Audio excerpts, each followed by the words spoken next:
We are very lucky today to have Clint Navales from PNG. So he is the Vice President of Communications for Asia Pacific, Middle East, and Africa.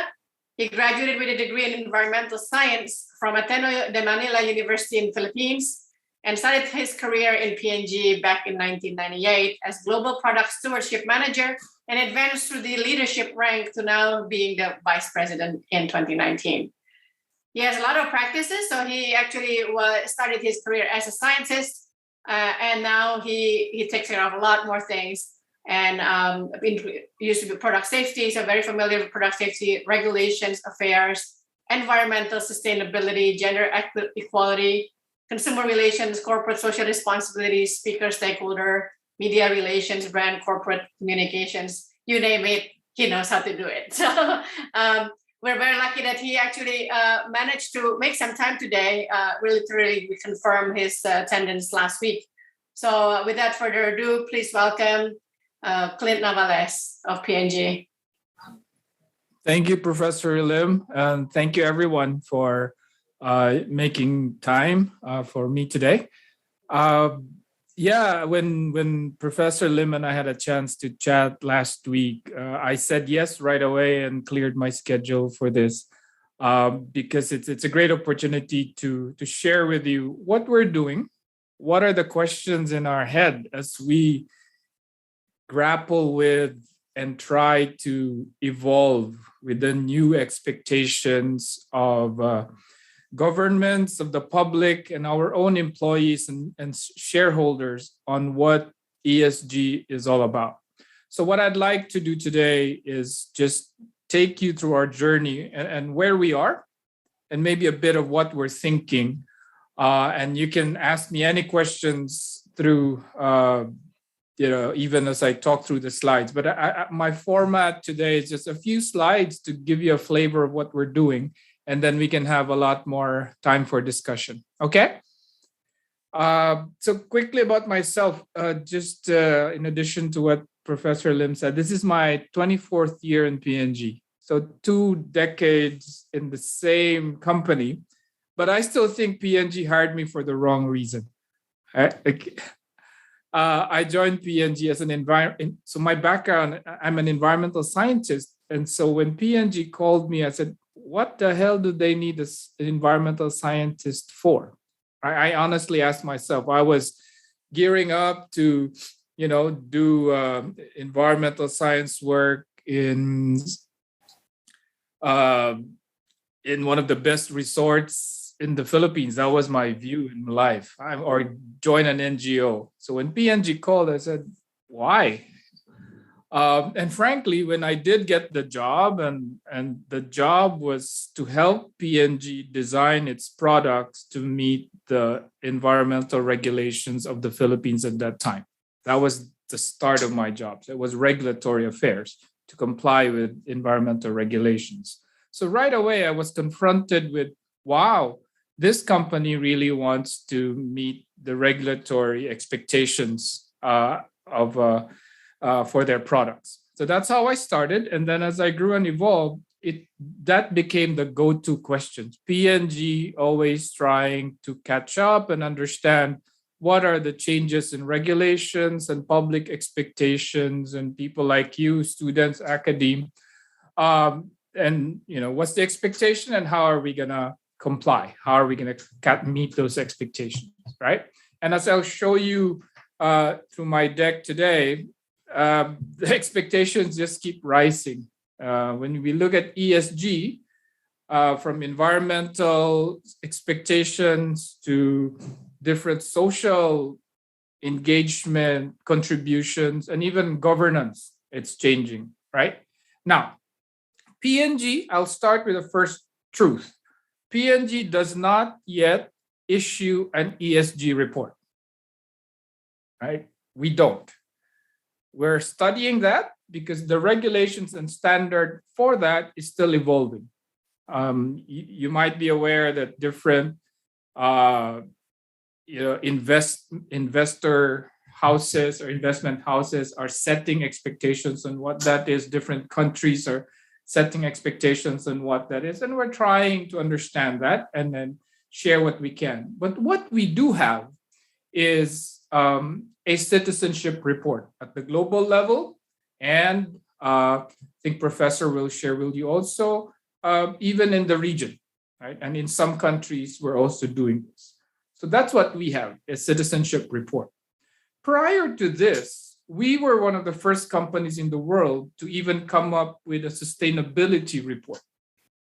Right. So 25, 30 years ago, we already started reporting what we were doing from a sustainability standpoint. But then we evolved that into a more holistic citizenship report. And I'm going to share with you, what does that mean? What is in a citizenship report? How different it is from the evolving expectations of an ESG report. Okay. So a bit of an intro for those who don't know. P&G is probably one of the biggest FMCG, fast-moving consumer goods company in the world. We're now about 76 billion in sales as of fiscal year 21. We're in about 70 countries in the world, but our brands are sold to almost every other country in the world. Even if you go to Antarctica, you'll probably find one of our products. So we're widely distributed and about 100,000 employees. This makes us big, and this makes our responsibility big because our footprint is huge, right? You look pretty young, so many of you are probably born wearing our diapers, Pampers, I hope. Right, so from the day you're born to as you grow up, you use our feminine products, you use our razors, and all throughout your life, we are with you, right? So in most of the households in the world, one or two of our products are there. So our footprint is wide. And here's just a sample of our products. I hope they're familiar to you. And when we group them into 10 category groups, okay? Now, the beauty and challenge with products that are so distributed is that the more we sell, the bigger our environment, our social, and our governance responsibility and impact, right? But that's also good. For someone like me who was looking to work in an NGO, I see this as, oh, this is my way to make an impact through these products. And that's part of the strategy, is to make an impact through our products. And I'll get into that a bit later. Now, why? And I always get asked, why did you stay in P&G for going 24 years? The one is no one has offered me a better job with a better pay. But one of the reasons is my values line up with the values of the company. So a quick story. We were a startup 184 years ago, and these were our founders in the middle of the US. Their first product was candles. So they made candles, but their proposition was they made candles that were properly labeled and with proper weight. Meaning, if I tell you I'm selling you 10 candles in this box, there will be 10 candles in this box. And if I tell you the weight of each candle is 1 pound, 2 pounds, it will be a 1 pound candle, right? So at that time, this was breakthrough. So today, this is, yeah, if you say there's 10 candles in the box, there has to be. But to them, the insight was, if I really am honest to my consumers on what's in the box, and I tell them that what they expect is the right weight is what they get, that was still a breakthrough then. And Mr. William Procter and James Gamble stood by that quality assurance, and that made their business grow. Right? So that was a breakthrough insight for them, that if you're just reliable and sell what you actually say, don't trick your consumers, then they come back to you. Yeah. So that was the insight 184 years ago. And now we stand by that. And the way we articulate this now is that we need to be a force for growth and a force for good. We need to be commercially viable, at the same time, a good corporate citizen. They go hand in hand, especially in times like today, where you have major geopolitical dilemmas and conflict, right? What's going on in Ukraine and Russia, for example. We are evaluated for what we do as a corporate citizen, and people make their choices to support or buy our products because of their belief that we're selling good products and that we're also a good corporate citizen. They go hand in hand. And if you don't have that, you will not last and win for 184 years. So that's our learning. To us, that's inseparable. Okay? So there's been never any doubt. We will sacrifice profits today, sales today, just to be and continue to be a good corporate citizen. Now, so what's our framework? So when I say good corporate citizen, this is what citizenship means to us. There are 4 elements. We look at community impact. We look at equality and inclusion. We look at environmental sustainability. And all of that is underpinned by ethics and corporate responsibility. Okay, so very simple framework. And give me a few minutes to just take you through a bit of what that means. Now, being a brand building company, lead with love is how we talk about it externally. Why? And this is very important. If I keep talking of just the one on the left, this focus areas, none of my consumers, the public, will remember them. You are students now, you're paying attention. Okay, fine, you might remember this.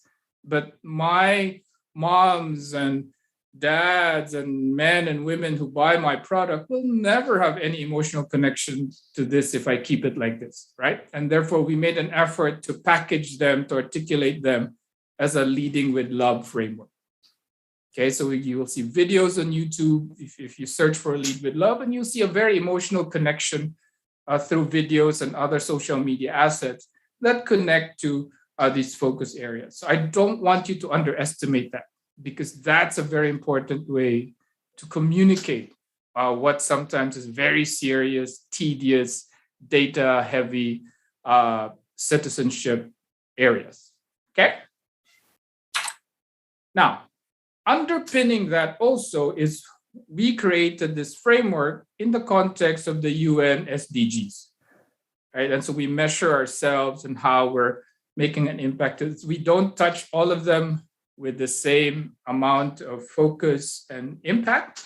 We know that, but we do look at these goals as a reference for, that we make a difference in at least some of them that's relevant to our operations, our people, and our business. And you'll see that connection as I move along. So first, on community impact. So I'm not going to be able to tell you everything we're doing, but I just want to put it out there that we start with very clear objective and a clear strategy.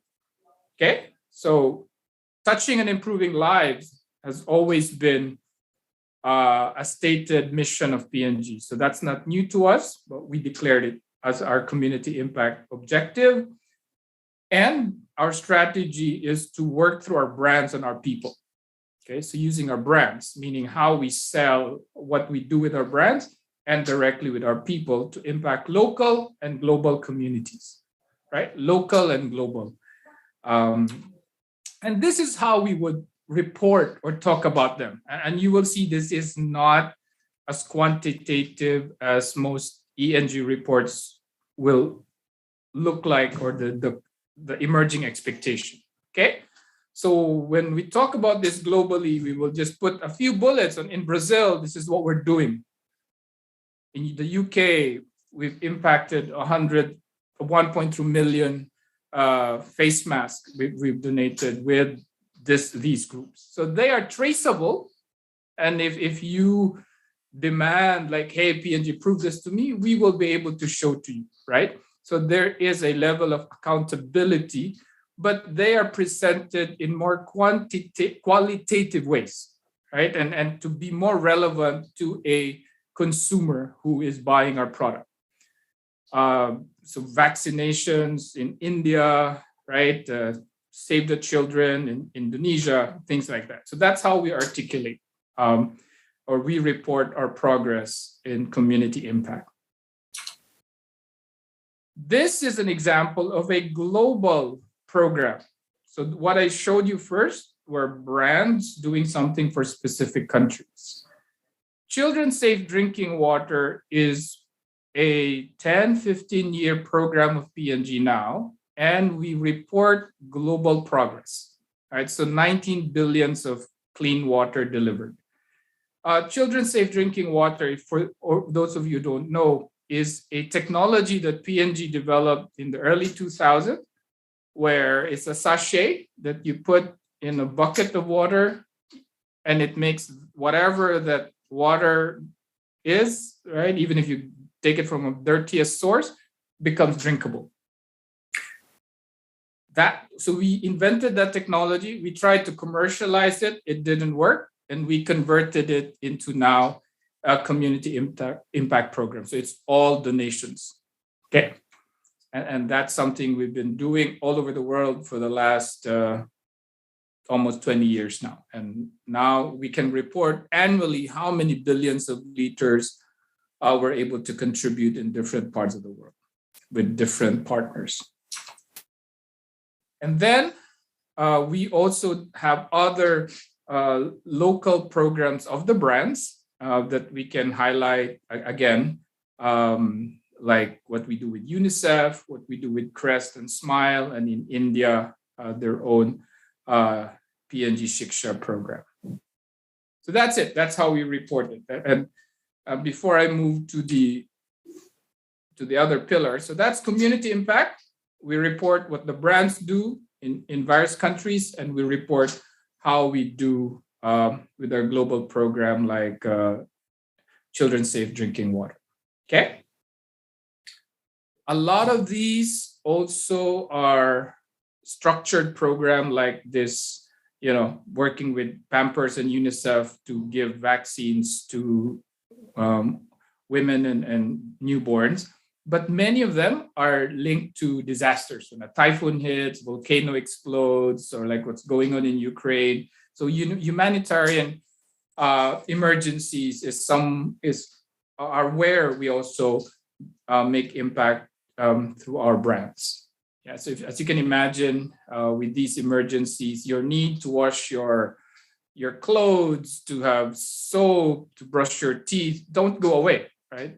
Food, medicines, they're the first that you need, but within 2-3 days, you want to change your clothes, you want to shower, right? So that's when we come in as well.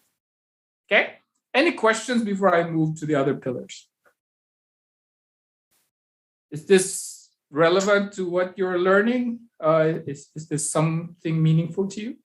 I just want to check so I can adjust and not waste your time, talk through the rest of the slides. Hi, Clint. Yes. It is an interesting way of reporting. Certainly, we have not heard of such way of thinking and how an ESG or a sustainability report being presented. So this is an interesting information as well for the students. Yeah, and thank you, Professor. And maybe just to step back a little bit, what's key to us is the report. Whatever we share, it can be verified, right? That it can trigger accountability. So the effort we make, for example, to say that, let me go back a few slides, to be able to save 19 billion liters of water, that's auditable, right? So we check and confirm that it's really 19 billion. Or when we say 1.3 million face masks. So we check that and make sure that's verifiable. So that's one. The second one is we make sure that it energizes and inspires. That it inspires others to do more. It inspires our consumers to get excited with the UNICEF program on MNT vaccines, for example, right?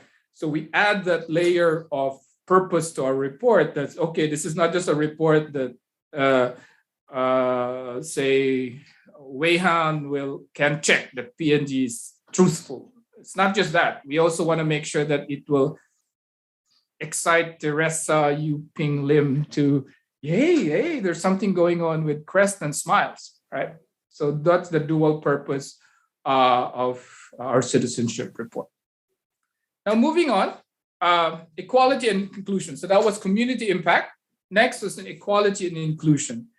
And this is a new articulation. This frankly started as a gender equality program, mainly 25, 30 years ago, but it's now expanded to other equality and inclusion platforms, which I will cover later.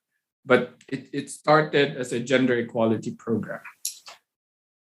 So our strategy, again, is to make sure that we have equality and inclusion objectives and programs for our employees, for our brands, for our partners, and our communities.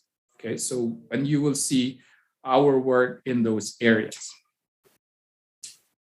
So for our employees, so we make sure that one, our benefits for parental leaves, for example, it used to be just a maternity leave. And we were one of the first companies to expand that to men, same-sex partners who are adopting. There should be no difference based on the shifting cultural norms, of course, of the different markets where we operate, but caregiving should be gender unbiased. So we were the first to provide fathers and same-sex partners to the same benefits that we gave to moms. Right? So that's one. And then benefits to even now more neurodiverse employees, so that we can have more people and talents within the autistic spectrum disorder. Now, how can we welcome them and make them part of our employee community? In Northern Europe, our GABLE, so our LGBTQ organizations, how they feel supported and welcome in how we operate, wherever it's allowed, right? And in Saudi, for example, having women in manufacturing lines. To us here in Singapore and many of our markets, that may be something, normal, but in Saudi, that was still extraordinary to have women be in a manufacturing environment. So we push those boundaries as we sense the cultural shifts that's happening as well. So those are examples for our employee programs. And then here is where we get a bit more quantitative, right? So as we report the diversity improvements or increases in our workforce, as you can see, men and women in management, we're now about 49-51. In total, we're at 40%. Our aspiration is to be at 50-50. And to enable us to do that, we are recruiting 55% more women than men so that we can hit our aspiration. And we looked at different cultural representation as well, especially in the US, where this is an important aspiration, so that we can represent the diversity of the people we serve. Yeah. So this is a bit more quantitative than the other metrics, because we've been working this for a longer time, and it lends itself to this kind of reporting. Okay. Next is with our brands. As I said, we use our brands also where appropriate, where it fits their equity, to talk about gender or other equality and inclusion programs. So, for example, in Japan, it's not here in this report, but our Pantene hair care brand worked with the Tokyo government to push a program to change their regulation on hair dyeing. So in schools in Japan, you can't dye your hair. If you go to the public schools in Japan, you cannot dye your hair. And we worked with the government there to understand why is that, and help them to accept that this is no longer a relevant regulation. And so Tokyo just announced that, yeah, they're stepping away from that, right? And the brand highlighted that in a few videos to encourage them and recognize the effort they're making. Okay.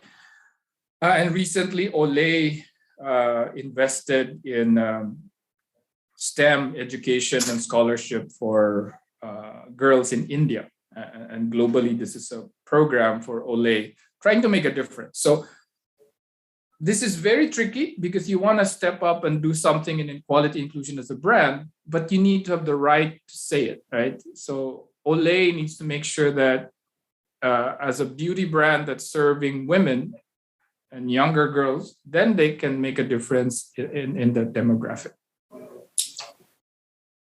These are the other work of our brand. I won't go through this in detail, but just wanted to show you that there's a variety, and this is how we would report them, how we'll share them.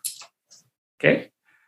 And again, these are more US-centric programs on LGBTQ, where our brands do get involved. Now, lastly, I move on to now environmental sustainability programs. I think most of your interests are here, as what Professor shared. So we have our framework is to, again, make a difference and make declarations. So we've declared our ambition 2030 on what we can deliver in our brand, supply chain, society, and with our employees. So that's the strategy again. Going to net zero for our carbon footprint is, we've made specific declarations for that. And you'll see that in our detailed report, and we declare them and we monitor and track them, right? So something like this slide is one way for us to report our CO2 footprint. And we could get into other specific numerical elements as well in emissions reduction, electricity consumption, water consumption, and others. Yeah, so it's more quantitative, including in water. And then we also touched on forestry, because this is something that is, I don't know if you're aware, we have a significant diapers and femcare products, and our tissue business has a significant use of pulp. And therefore, we need to make sure that we make a difference to pulp sourcing and forestry issues. Yeah. We also have joint ventures here in Southeast Asia and Malaysia in particular for palm oil sourcing, and therefore all the palm oil related issues, we need to get involved with that and declare progress or recognize issues as well. So there will be more specific detailed reports on those that we make public. The biggest challenge for us in sustainability, at least most visible, is packaging. Because all of our products come in some sort of plastic, paper, metal, glass packaging, right? And especially here in our region, sachets, the single-use plastics, is a big issue. And therefore, we recognize that we need to make a statement and position on those issues. So we've made commitments for 100% of our packaging will be recyclable or reusable, and to reduce the virgin plastic packaging to 50% by 2030. Yeah, and I tell you, the innovation programs for all of this are built into our business operations.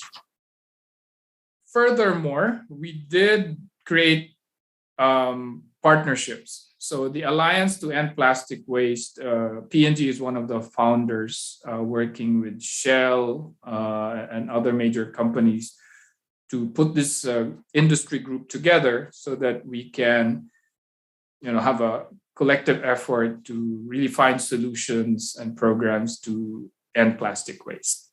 Right. So we don't just work on this by ourselves, but we look for partners that can help us make this happen. Okay. And then lastly, ethics and corporate responsibility. A lot of these are internal. Okay, a lot of these are internal. So trainings in the company and making sure that each and every employee know their responsibilities, know that they have to do the right thing despite business pressures. And we also qualify all our vendors or partners that they know this is how we operate. Okay. So you're not going to see much report here, but hopefully the good news here is if nothing blows up from an ethics and corporate responsibility issue, then we're doing our job. All right. So this is where no report is good report.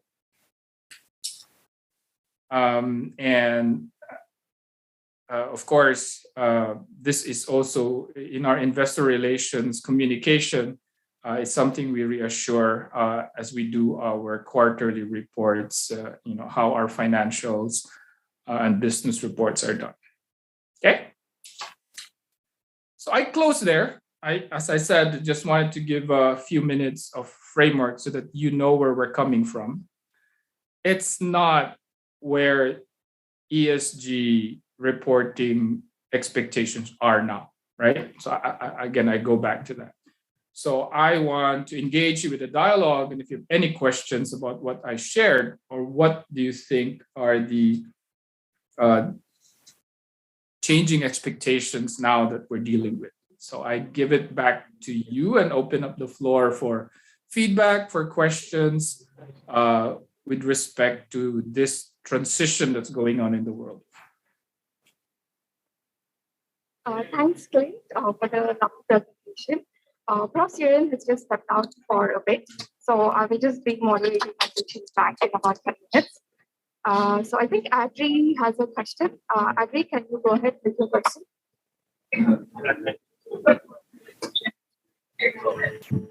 Hello. Hey, Adri. Hi, thanks for the presentation. So I have a question. Basically, you mentioned that the sustainability goals are pretty different for different countries. How does PNG kind of look at which is the highest priority? Because you'll probably be doing investments in different areas. And has there been any conflict in interest between the goals for different countries and also within the brands and stuff? Adri, let me just make sure I got your question again, because your audio was a bit unclear. So you're asking, how do we prioritize given that the sustainability issues are different across countries? Correct? And let me complicate your question a little even further. We have so many products, 10 category groups. The sustainability issues of your Gillette razors are very different from the sustainability issues of a Pampers diaper, right? So it's not just product, but even the categories where we play, the issues and challenges are different. So you ask a very important question, and our answer to that is, one, we don't prioritize. We need to understand all the issues and have a plan, a program against all of them. So in terms of recognizing the issue and having a plan against them, we don't prioritize. We need to handle them all. Okay? And that's good. That's job security for me, right? Now, when it comes to where the limited dollars that I have, where do I invest first? That's where your question becomes important. And frankly, this is a decision that is handled at different levels. Meaning, at the total company level, as they make their choices on what we prioritize first, the board makes an assessment based on the following. One, what we see are the government expectations. And therefore, the bigger countries will have a louder voice. Right? At the same time, we listen to what our media and NGO stakeholders are saying. We also listen to what the public is saying. So the feedback from consumers, from media, impacts how we prioritize, right? We are, we are a listed company, and we are open to the feedback and challenges of media and consumers. So all of that filters through, and then a judgment is made on, where are we most vulnerable, where will we look bad the most, and that impacts the choices. Okay, so that's one. The second one is we also look at where we can make the most difference. So knowing the nature of our products globally, we know, as I said, packaging is one, because all our products are packed in something. We also look at water, because a lot of our products use water or is used with water. Like when you shower, when you do your laundry, you use water. So based on those technical assessments, we know where to play, right? Given the realities of our product. And so that's how the choices are made at the global level. But at the local level and on a by business unit level, they also make their choices. So the people in Pampers in the Philippines, the people in Gillette in Australia, they will make choices. They have enough capability and funding to also make choices that's relevant for them. So despite a global funding, a global prioritization, it doesn't mean then Gillette will not work on something in Pakistan if that's relevant to them, right? So I hope that gives you a bit of an answer that yes, there are choices made at the highest level, but even at each operating level, we are given the freedom to respond to choice, to the challenges that's relevant to them.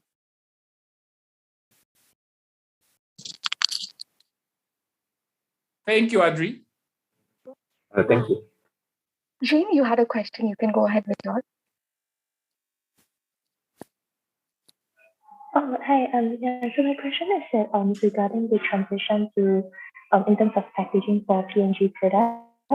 So I think one of the reasons why many companies actually didn't use like this kind of reusable plastics is because they're actually more expensive in terms of cost of production. So I'm just wondering, is there a trade-off between P&G's pursuit for profit and in terms of the environmental aspect? Yeah, and or if P&G has already developed its own technology, which is both cost-effective and environmentally friendly as well in terms of packaging. Thank you, Jade. Thank you. So if I may just confirm, I understand the question is with respect to packaging.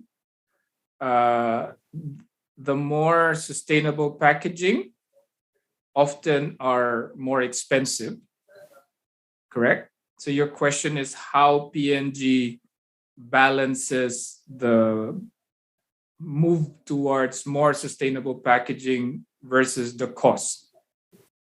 Is that a fair framing of your question? Yes, yes. All right. Yes. So let me add something to the equation, because the cost of a new technology and the benefit, there's something else that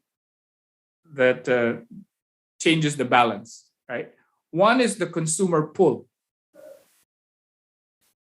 Even if this is the best technology in the world and it's so much cheaper, but it looks terrible and consumers don't like it, don't buy my product that's put in that packaging, then the equation drops, right? Even if it's cheap, even if it's cheaper, but it looks ill and you won't buy your shampoo if it's put in that product, then, right, even if it's cheap, I will not pick that. But even if it's a metal packaging, so expensive, but it looks nice and you will buy it for a lot more price, right? Weihan, if you buy this nice shampoo, right, with the 20% more cost, then the equation also changes for me, right? So we look at the consumer purchase intent vis-a-vis the cost. So it's not a straightforward, oh, this is the cost and this is the impact to the pricing. So you need to look at the consumer willingness to buy that. And the consumer willingness to buy something now depends on the total proposition of the product plus what you can say about that benefit. Because consumers, by the way, will not buy the same product A and B is more environment friendly. They won't just buy this just because it's environment friendly. No way, right? You buy a shampoo because it's good for your hair. That's still the primary driver for buying a shampoo. Right? So there's very few consumers who will shift just because of a better sustainability proposition. And therefore, it's very hard to balance this equation, Jane, is my point. And therefore, the approach of the company is almost separate. Those who are developing the packaging options to make our product packaging more sustainable are working on it with the mandate to make it as cost effective as possible. Those who are involved in marketing and selling the products have to get better at selling the products regardless of the packaging.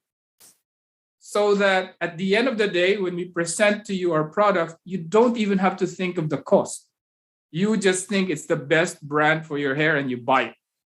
Yes, there might be some sustainability, green positioning there, but that's not the main reason why you buy P&G products. You buy it because it's the best skincare for you. It's the best for your clothes, right?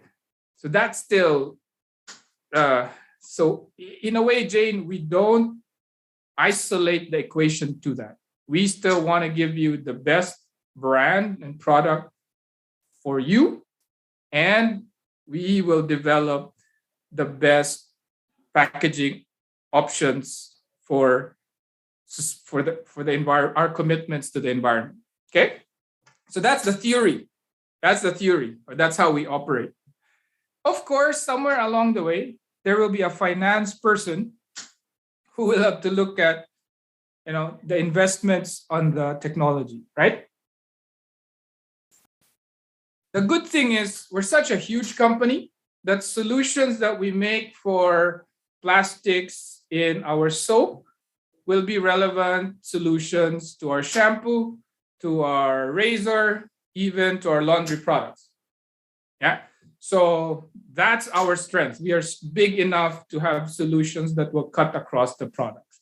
And therefore, what I can share with you is we're probably the most advanced company now when it comes to packaging development, because we're learning from the different categories as we make progress, right? And so please expect more from us as we do get to these kinds of solutions. So for example, a couple of years ago, our Head and Shoulders shampoo, we were able to develop a technology to create packaging from ocean plastic waste. And so collecting plastics from the ocean, we were able to make them into stable, viable packaging for shampoos. It's an infancy stage because the cost to collect from the ocean to process the plastic and then to make them into the products to put them into the products, it's still complex, but we already proved that it can be done. Now we need to scale it up. But those technologies are coming. I hope I answered your question, Jane. Yes, thank you. Weihan had a question about modular nuclear reactors. Weihan, you can go ahead with your question. Okay, so I have read over the last week of news about Rolls-Royce looking to build small modular nuclear reactors. Do you think that PNC as a MNC will likely adopt this modular reactor if for net zero emission if the project is successful? Modular nuclear reactors. I've always been fascinated with that technology personally. I think it has promise. Right? As an environmental scientist, I think that's an awesome way to go. So we are technology agnostic. We don't count out certain technologies. We don't favor certain technologies. So yes, if some technology evolves that can help our commitments and what we're trying to do, sure. Yeah. In fact, in some areas we lead. And so let me answer your question with a bit of an example. So when I was in the Philippines, we created a program for waste to energy, because the Philippines has one of the most expensive electricity costs in the region, much more expensive than Singapore or Japan, because of the distribution and production challenges. So what we did is we worked with local governments to develop a facility that can convert municipal waste into energy. And we spent millions of dollars to design that, brought in the investors to make it happen. Right? So we're willing to invest in new technologies, pull it together, help pilot it so that it gets tested in real life context. So if this technology for modular nuclear power becomes testable and there's regulatory support for it, I'm sure PNG would be open to look into it, recognizing that there are a lot of negative PR around nuclear energy as well. So that will be the caveat to that approach. But thank you.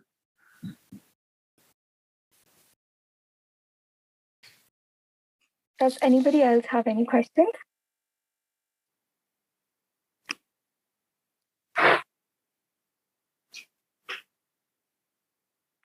Hi, Clint, and everyone. Yeah, I'm back. Apology for having to drop off for a bit there. I have two things going on at the same time. Yeah, we got a question from Elise O'Brien, University of Oregon. Would you like to state your questions directly, Elise? Sure. Hi, Clint. I was wondering if Procter & Gamble's research and development is funded by any outside agencies or if it's funded internally. Primarily, we fund our own innovations. We are probably one of the biggest spenders on R&D, right? And we declare that to our investors every year. We spend about $10 billion on R&D every year. So it's mostly self-funded, and it builds our reputation when we do this, because it builds the innovative, it makes our products seem and look innovative. So that's one of the purpose of that as well. Nevertheless, Elise, we do have partnerships with government across the world on certain collaborations that make sense to them and for us. So I don't have the specifics, but for example, here in Singapore, we work with A-Star on certain technology directions that are, common. We have a common vision for, say, developing technologies for measurements. So it may not be the product technology itself, but to measure how chemistry impacts the skin, how you can visualize skin aging, for example, right? So those kinds of research collaborations happen because we know that we cannot have the breadth and ownership of all the technologies that we want to touch. So simple answer to your question is mainly it's R&D is funded internally, but we do have collaborations with government where from a accounting standpoint, you can see it as a sort of subsidy because they are helping fund some of those projects. So you outsource your R&D or collaborate? To some degree, yes. Yeah, interesting. To some degree, but we do hire. We have about 1,000 PhDs in the company on R&D. It's probably one of the biggest in the industry. I see. Okay. So I might have missed this earlier, Clint. Just to sort of like give an overview of the overall sustainability strategy for P&G. What is the next goal that you are trying to get? Some other companies would have, X number of reduction by whatever year. So is there something similar to that? And how do you account for your footprint for your fleet, for example, in the supply chain? So similar to what I told Adri, right? So at the global level, we've made commitments to what we call our Ambition 2030. So there within that set of ambitions, metrics on water, energy, CO2 commitments are stated. And then we just updated that to Ambition 2040. So as we get closer to, so we started with Ambition 2020, then we declared Ambition 2030, and we're working towards the next one. So there's a whole construct of metrics that are pertain to, as I said, CO2, energy, water, solid waste that's there. So for example, solid waste from our manufacturing that goes to landfill, we set a zero goal for that. So nothing from any of our manufacturing sites goes to landfill. That was our goal for 2020. And when we achieve that, that's done. So we have zero waste to landfill now for our manufacturing operations. Now we're looking at, okay, what about our supply chain? Contract manufacturers and others who sell to us, can we expand this commitment to them using what we've learned on how to do this for our manufacturing sites? Can we now include them? Right. So that's how we learn and expand our commitment and use our clout and our influence to affect others in the industry. But they're all globally put in that Ambition 2030 declaration. And then in individual countries, we have specific commitments as well that's unique to their situation. So for example, in India, as the single-use plastic regulations and solid waste regulations come to fore, we make declarations versus those government targets as well.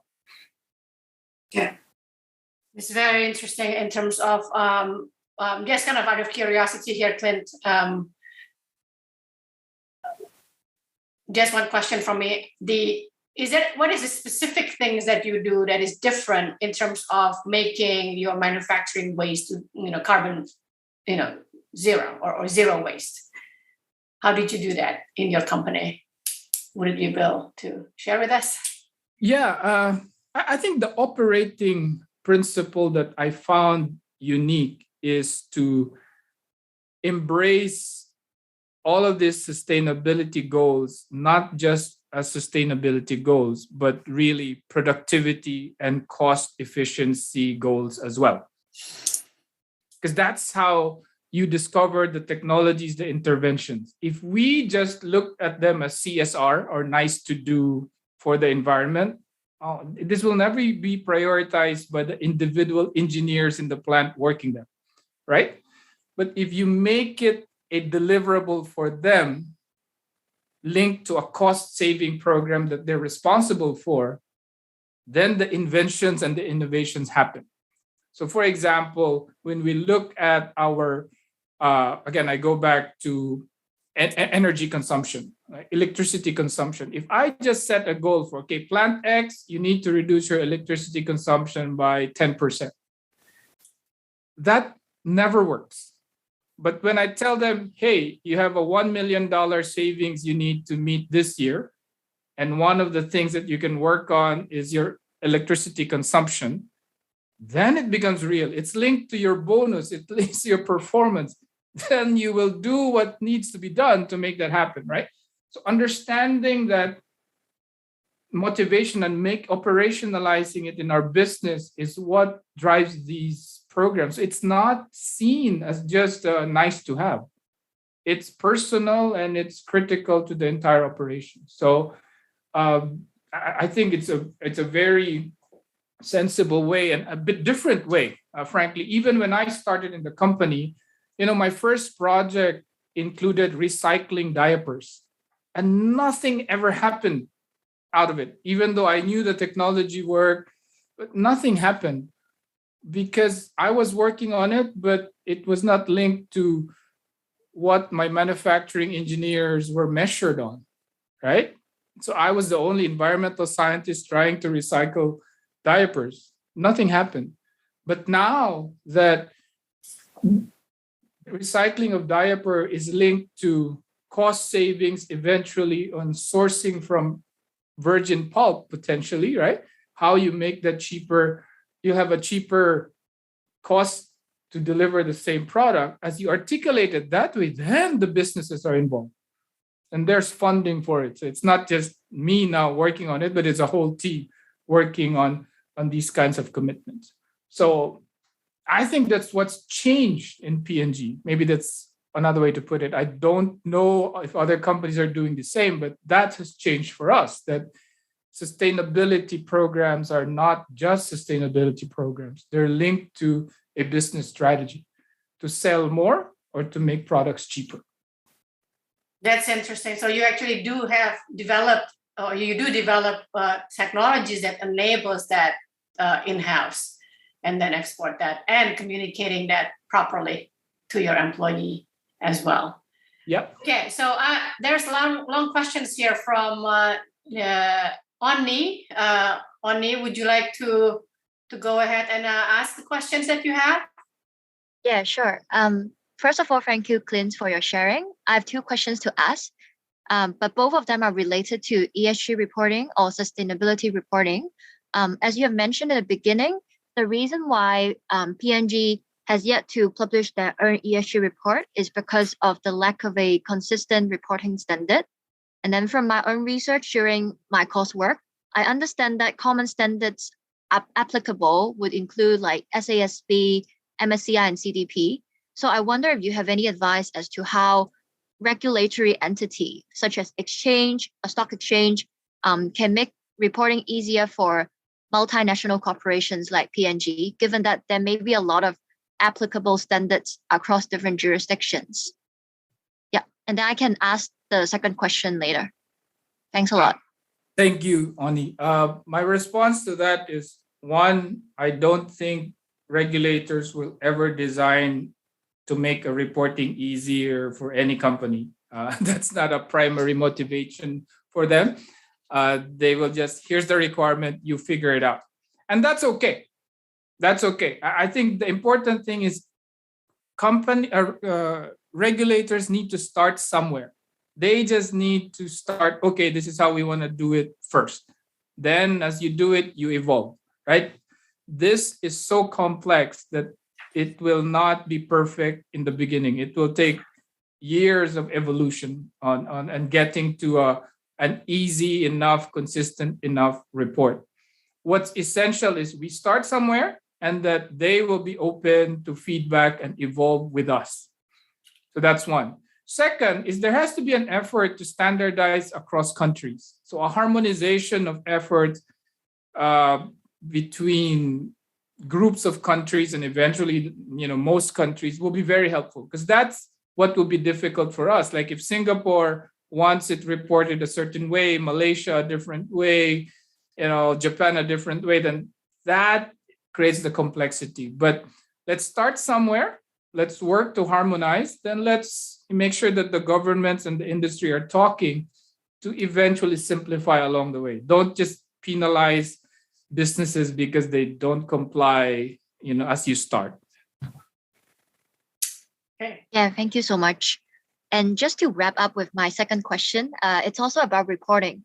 Because to my understanding, as you mentioned, environmental aspect under ESG report are usually more quantifiable because you have attributes like greenhouse gas emissions, water usage, energy usage, and so on and so forth.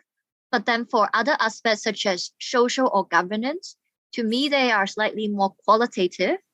And let's say sustainability report has to be published just like annual report on the basis of one single financial year. I would think that it's quite difficult to boil down long-lasting impact made to a community within the horizon of a year. So I would love to see if you have any advice as to how companies in general can deal with social and governance aspect presentation easier. Yeah, definitely. If I had answer to your question, I will be paid much better in different other industries. But let me try. At least the inputs can be measured. And there are already regulations in India, for example, where if you're a listed company in India, a percentage of your sales has to be donated to a social program.